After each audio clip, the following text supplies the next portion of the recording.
We caught an earlier flight. Grandpa is at gate 3, curbside. He is your problem now. Do not call us. I read the text message my mom sent exactly 5 minutes after my dad handed me his debit card to go buy coffee. I looked up. The curb was empty. Their SUV was gone. I spun around and saw my grandfather, Anthony, sitting alone on a metal bench. He was shivering in a thin windbreaker, clutching a garbage bag of clothes. I ran over and knelt in front of him.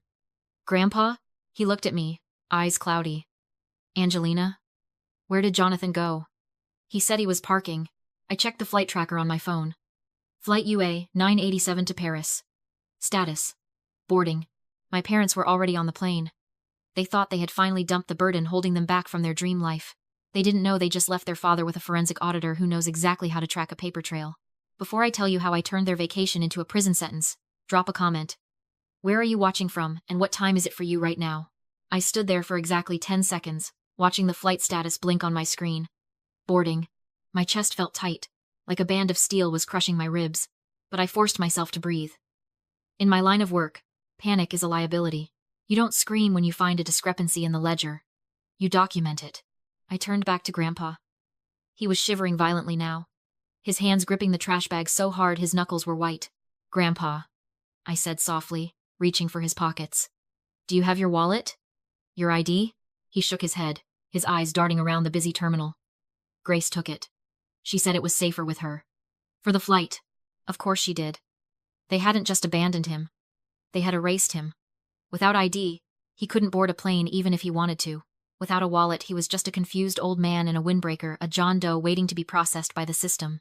If I hadn't come back, the police would have found him, run his prints, and eventually put him in state care. By the time the system identified him, my parents would be in Paris, claiming it was a terrible misunderstanding.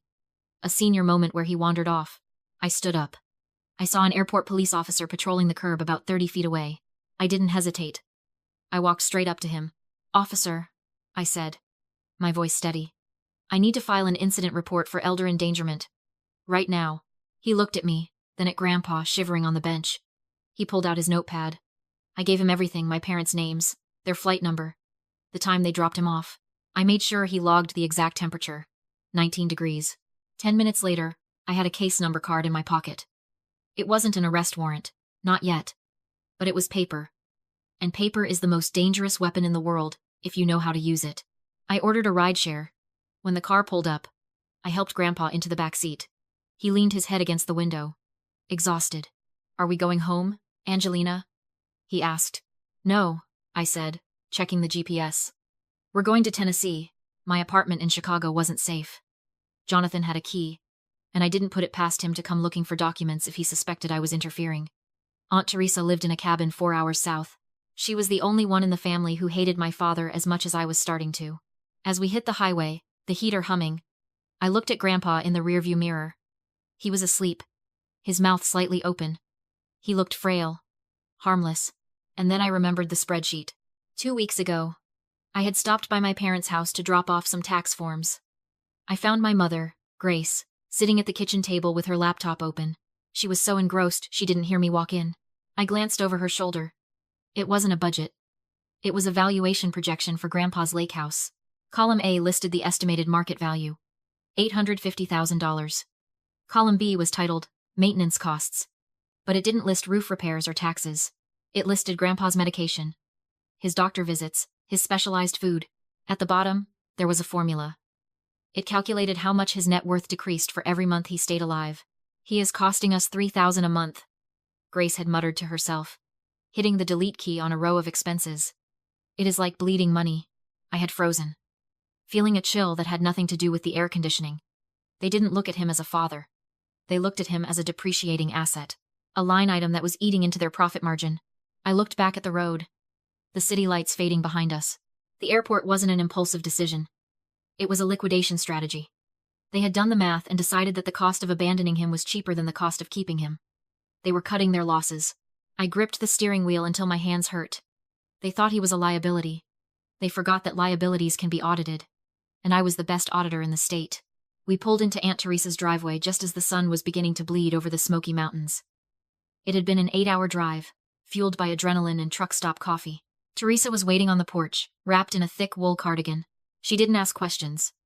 She just opened the passenger door, helped Grandpa out, and guided him inside with a gentleness I hadn't seen in years. "He is safe here, Angelina," she said, handing me a mug of tea that smelled like cinnamon and whiskey. "Go to sleep. We will fight them in the morning." But I couldn't sleep. I sat by the window, watching the mist roll off the lake, my phone resting on my knee like a loaded gun. At 9 a.m., it vibrated. Jonathan calling. My pulse spiked, but I forced myself to remain still. I knew why he was calling. It wasn't guilt. It wasn't concern. It was fear. I had done a background check on my own father while Grandpa napped in the car. It turns out, Jonathan's investment genius was actually a series of high-risk margin trades on tech stocks that had tanked 3 days ago. He had a margin call due Monday morning. If he didn't cover it, the brokerage would liquidate his remaining assets and come after his personal accounts. He needed that house sale money. He needed Grandpa gone so the sale could go through without a hitch. I took a deep breath and answered. "Hello? Angelina." His voice was tight, high-pitched. "We just landed.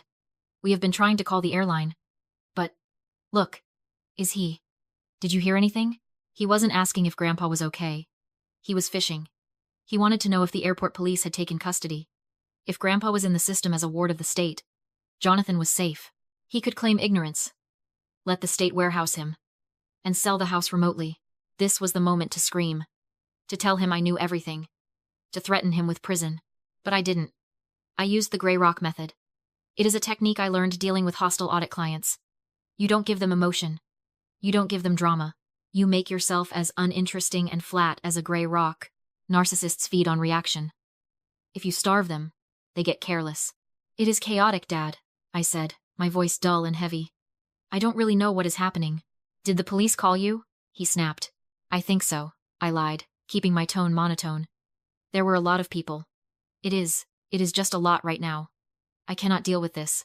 Okay, he said, and I could hear the tension draining out of his voice. He interpreted my flatness as defeat. He thought I was overwhelmed, crying in my apartment, useless. "Just stay by the phone. Let the authorities handle it. We will figure it out when we get back next week." "Okay," I whispered. "Don't do anything stupid." "Angelina." The line went dead. He thought he had won. He thought I was paralyzed by the crisis, leaving the board wide open for his next move. 10 minutes later, my phone pinged with an Instagram notification. I opened the app. There was a new photo on my mother's feed. It was a selfie of her and Jonathan on a balcony at the Ritz Paris, the Eiffel Tower sparkling in the background. They were holding crystal flutes of champagne. Jonathan looked relaxed, smug even. The caption read, "Finally free. New beginnings." I stared at the timestamp. Posted 2 minutes ago. They were celebrating. They believed the problem was solved. Grandpa was lost in the system. I was too weak to fight, and the money was guaranteed. I logged into the banking app linked to the family trust, the one they thought I didn't have access to, because they forgot I set it up for them 5 years ago. Pending transaction. Ritz Paris, Les Badon. $5,200. They were racking up debt on credit cards, confident that the $850,000 wire transfer from the house sale would hit their account on Monday to wipe the slate clean. They were spending money they didn't have, banking on a sale that hadn't closed yet. I took a screenshot of the transaction. They were so confident. They thought the game was over. They didn't realize that by making them feel safe, I had just encouraged them to walk onto the trapdoor. I stood up and walked into the kitchen where Aunt Teresa was making eggs. "We have work to do," I said. "We need a notary." The next morning, the sun broke over the Tennessee hills, clearing the mist. Grandpa Anthony was sitting at the kitchen table, finishing a bowl of oatmeal. This was his golden hour, that window between 8 and 11 a.m., when the fog of dementia lifted and he was sharp, present, and undeniably himself. "These eggs need pepper," he said, pointing a fork at Aunt Teresa. "And you still burn the toast." Teresa smiled, but her eyes were wet. "I missed you too, Dad." I placed a folder on the table. Inside were 3 documents I had drafted overnight on my laptop. A revocation of power of attorney, a new durable power of attorney naming me as his agent, and a formal affidavit stating he was of sound mind and not under duress. "Grandpa," I said, sitting opposite him. "Do you remember the house by the lake? The one you built?" He nodded slowly. "The blue one, with the porch that faces west. Jonathan wants to sell it," I said. "He wants to sell it while you are not looking." His expression hardened. The confusion vanished, replaced by the stubborn pride of a man who had worked 40 years at a steel mill to buy that land. "Over my dead body." "We can stop him," I said. "But I need you to sign this." It takes the power away from him and gives it to me. Can you do that? He took the pen. His hand shook slightly, but his signature was bold and heavy. Anthony J. Miller. We drove straight to the county recorder's office. The building smelled of dust and old government paper. I didn't want any ambiguity. I wanted a timestamp that would hold up in federal court. We stood at the counter. The clerk, a woman named Barbara with reading glasses on a chain, reviewed the documents. She stamped them with a heavy, satisfying thud. Recorded at 10:14 a.m., she said, handing me the certified copies. That stamp was the line in the sand. As of 10:14 a.m., my father had no legal authority over Grandpa's assets. Any action he took after this minute wasn't just unauthorized. It was criminal. We went back to the cabin. I opened Grandpa's iPad. I didn't need to hack anything. I had set up this tablet for him 2 Christmases ago, so he could video call me. I knew the passcode was my birthday. I opened his email app. Since Jonathan was acting as Grandpa's agent, all official correspondence from the title company was being copied to Grandpa's primary account. There it was, an email from Lakeside Title and Escrow, sent at 2 p.m. Subject: urgent. Affidavit of authority required for closing. The email was standard procedure. Before releasing funds, the title company needed the seller to swear, under penalty of perjury, that the power of attorney was still valid and had not been revoked. It was a DocuSign link. I sat there, watching the screen, my heart hammering against my ribs. If Jonathan was smart, if he was even a decent criminal, he would call the county clerk to check the records. He would verify his status. But Jonathan wasn't smart. He was greedy, and he was desperate. At 4:03 p.m., the notification changed. Status: completed. Signed by Jonathan Miller. I opened the completed PDF. There was his digital signature, time-stamped nearly 6 hours after we had recorded the revocation. He had just sworn a false oath to a financial institution to obtain nearly $1 million. He thought he was finalizing a sale. He didn't realize he had just signed a confession to bank fraud. Got him, I whispered. Monday morning in Chicago meant late afternoon in Paris. It was closing day. I sat at the kitchen table in Aunt Teresa's cabin, my laptop open to the family trust's banking dashboard. Beside me, Grandpa was napping in his recliner, a blanket tucked around his knees. The house was quiet, but on my screen, the data was screaming. Jonathan and Grace were busy. They were currently inside a high-end boutique on the Rue Saint-Honoré. I knew this because the transaction alerts were rolling in like a ticker tape. Pending: the Ritz Paris, concierge, $2,000. Pending: Galeries Lafayette, $8,500. They were racking up debt at a terrifying speed. They had maxed out the primary credit cards and were now dipping into the emergency overdraft lines. Why? Because, at 9 a.m., Chicago time, the title company had sent an automated email. Preliminary closing disclosure. The document looked official: final numbers, fees, taxes, and the bold line at the bottom: cash to seller, $852,000. Jonathan never noticed the watermark stamped across the page: estimate. It wasn't money, just math. He saw the number, assumed the wire had landed, and went shopping in Paris. At the Quincy MS card hit or mess. Declined. Do not honor. Another attempt. Declined. Instead of calling the bank, he called the title company, where Sarah had already received my recorded revocation of his power of attorney. We cannot release the funds. Your authority was revoked. The affidavit you signed afterward is fraudulent. Escrow is frozen. The deal is dead. They were stranded with new debt, maxed cards, and a Ritz bill they couldn't pay. Furious, not remorseful. An hour later, payday loans pending. One-way tickets to Chicago. They were coming for me. The title company conference room was silent when Jonathan stormed in, Grace dragging luggage behind him. You did this, he snarled. I enforced the law, I said. You tried to sell a house you don't own with authority you no longer had. Grace dialed 911 and put it on speaker. My daughter kidnapped my father, she sobbed. He has dementia. She forced him to sign documents. When officers arrived, I stood calmly and handed them a card. Please reference case 492B filed with O'Hare Airport Police. Dispatch crackled back.